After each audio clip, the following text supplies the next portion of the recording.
รงการตามพระราชประสงค์หมู่บ้านสหกรณ์ห้วยสัตว์ใหญ่ป่าเด็งป่าละอูหุบกระพงดอนขุนห้วยหนองพลับกัดหลวงจังหวัดประจวบคีรีขันธ์และจังหวัดเพชรบุรี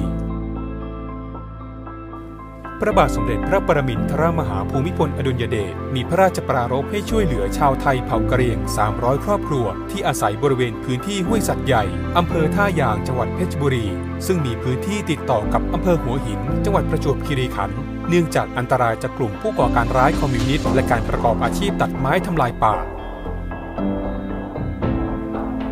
วันที่ 4 พฤษภาคม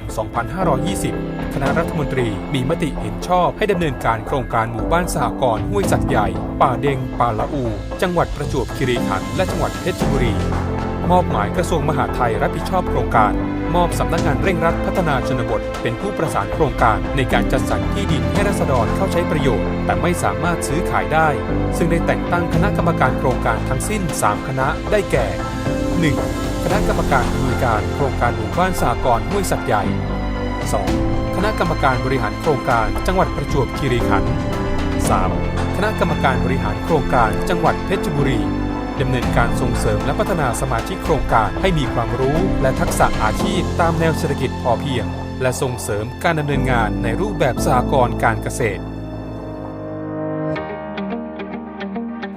ปีพุทธศักราช 2545 โครงการหมู่บ้านสหกรณ์ถูกโอนภารกิจให้กรมพัฒนาสังคมและสวัสดิการดูแลซึ่งมีการขับเคลื่อนงานในรูปแบบคณะกรรมการอำนวยการโครงการหมู่บ้านสหกรณ์ห้วยสัตว์ใหญ่โดยมีพลอากาศเอกชลิต พุกผาสุของคมนตรีเป็นประธานกรมพัฒนาสังคมและสวัสดิการเป็นเลขานุการโครงการดำเนินการขอใช้ประโยชน์พื้นที่จากกรมป่าไม้และกรมธนารักษ์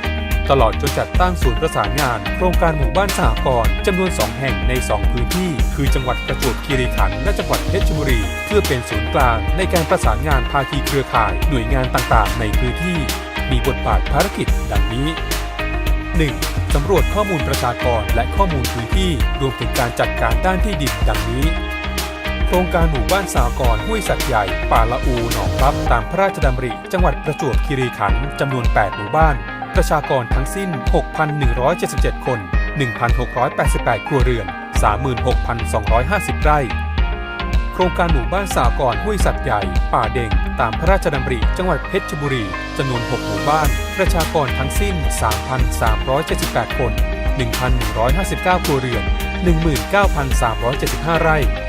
2. เสริมสร้างศักยภาพชุมชนผู้นำชุมชนและเครือข่าย 3. พัฒนาระบบงานและระบบบริหารจัดการในชุมชน 4. พัฒนาศักยภาพประชากรในพื้นที่เพื่อให้สามารถดำรงชีวิตได้ตามแนวทางเศรษฐกิจพอเพียง 5. ส่งเสริมหมู่บ้านสหกรณ์แบบยั่งยืนตามเป้าหมายการจัดตั้งโครงการ 6. ส่งเสริมสวัสดิการสังคมแบบพึ่งพาตนเองและ 7. ส่งเสริมสำนึกรักวัฒนธรรมสิ่งแวดล้อมและการมีส่วนร่วมกรมพัฒนาสังคมและสวัสดิการกระทรวงการพัฒนาสังคมและความมั่นคงของมนุษย์ยังคงยึดมั่นและสานต่อพระราชปณิธานของพระบาทสมเด็จพระปรมินทรมหาภูมิพลอดุลยเดชรัชกาลที่ 9 ภายใต้ร่มพระบารมีของพระบาทสมเด็จพระเจ้าอยู่หัวมหาวชิราลงกรณ์บดินทรเทพยวรางกูลรัชกาลที่ 10 เพื่อพัฒนาคนให้มีความเป็นอยู่ที่ดีมีศักยภาพในการดำรงชีพและสามารถพึ่งพาตนเองได้อย่างมั่นคงและยั่งยืน